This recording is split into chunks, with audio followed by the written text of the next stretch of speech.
Hello, ఈరోజు special నల్లేరు కాడల పచ్చడి. అసలు ఎంతమందికి నల్లేరు కాడలు తెలుసు? ఒకవేళ తెలిసినా వీటితో పచ్చడి కూడా చేసుకుంటారా అని అనుకోవచ్చు. నల్లేరు కాడలకి చాలా హెల్త్ బెనిఫిట్స్ ఉన్నాయి. అసలు దీన్ని చూస్తే ఏదో పిచ్చి మొక్కలా ఉంది, కానీ దీని హెల్త్ బెనిఫిట్స్ చెప్పుకుంటూ పోతే పెద్ద లిస్టే ఉంది. నల్లేరు మీద బండి నడక అని దీని మీద ఒక సామెత కూడా ఉంది. అంటే పూర్వకాలంలో ఎడ్లు బండ్లు వెళ్ళే దారులన్నీ గతుకులుగా ఉండేవంట. అవన్నిటినీ అవాయిడ్ చేయడానికి ఆ గుంతల్లో ఈ నల్లేరు కాడల్ని వేస్తే బండి సాఫీగా వెళ్ళేదంట. అందుకేనేమో నల్లేరు మీద బండి నడక అన్న సామెత వచ్చింది. నల్లేరుని ఆయుర్వేద వైద్యంలో విరిగిన ఎముకల్ని అతుక్కోవడం కోసము, ఇది కీళ్ళవాతాన్ని తగ్గిస్తుంది, అలాగే మోకాలు నొప్పుల్ని కూడా.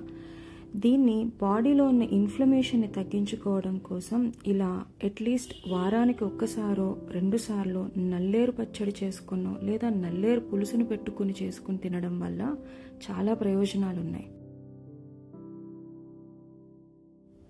నల్లేరు పచ్చడి ఎలా చేసుకోవాలో ఈ వీడియోలో చూద్దాం. దీని మీద ఉన్న పీచుని ఇలా నీట్గా తీసేసుకోండి. వీటి మీద ఉండే సన్నపాటి నూగు వల్ల ఇది క్లీన్ చేసే ప్రాసెస్లో చేతులు కొంచెం దురదగా ఉంటాయి. అవి పోగొట్టుకోవాలి అని అంటే క్లీన్ చేసుకునే ముందే చేతికి కొంచెం నూనె కానీ చింతపండుని కానీ రాసుకుని క్లీన్ చేసుకుంటే దురద ఉండదు. అన్నిటినీ ఇలా నీట్గా క్లీన్ చేసుకొని పెట్టుకొని, అలాగే వీటి ఆకుల్ని కూడా ఈ పచ్చడిలోకి వాడుతున్నాను. ఇప్పుడు వీటిని నీళ్ళలో వేసుకొని కొద్దిగా ఉప్పు వేసుకొని బాగా శుభ్రంగా కడుక్కోండి.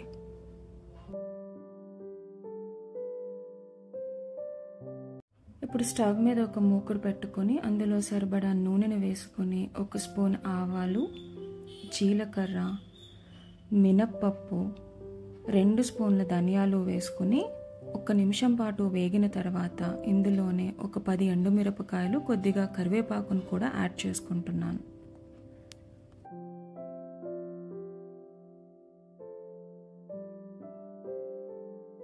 ఇందులోనే ఒక 5 నుంచి 6 వరకు వెల్లుల్లి రెమ్మల్ని కూడా వేసి వేపించుకోండి.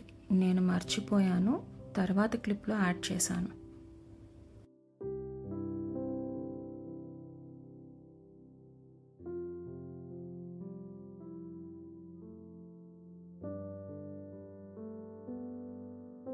బాగా వేగిన తర్వాత ఇవన్నీ తీసి ఒక ప్లేట్లో పెట్టుకోండి.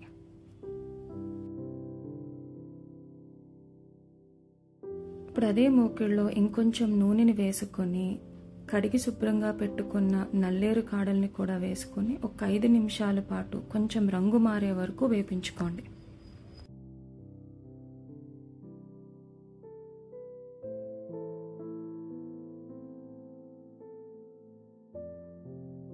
ఇలా బాగా వేగిన తర్వాత వీటిని కూడా తీసి ఒక ప్లేట్లో పెట్టుకోండి.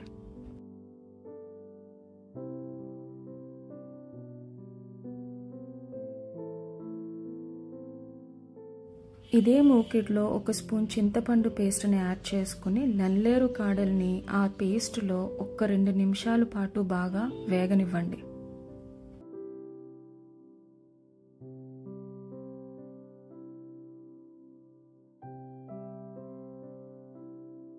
ఇవి కాస్త వేగిన తర్వాత ఇందులోనే సరిపడా ఉప్పు, పసుపును కూడా యాడ్ చేసుకుని స్టవ్ని ఆఫ్ చేసేసి చల్లారనివ్వండి.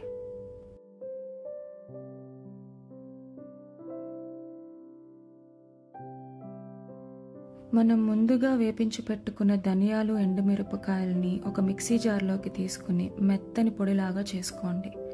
ఇవి బాగా పొడి అయిన తర్వాత ఇప్పుడు ఉడకబెట్టుకున్న నల్లేరు కాడల్ని కూడా ఆ జార్లో వేసుకుని కొద్దిగా నీళ్లు వేసుకుంటూ మెత్తని పేస్ట్ లాగా చేసుకోండి.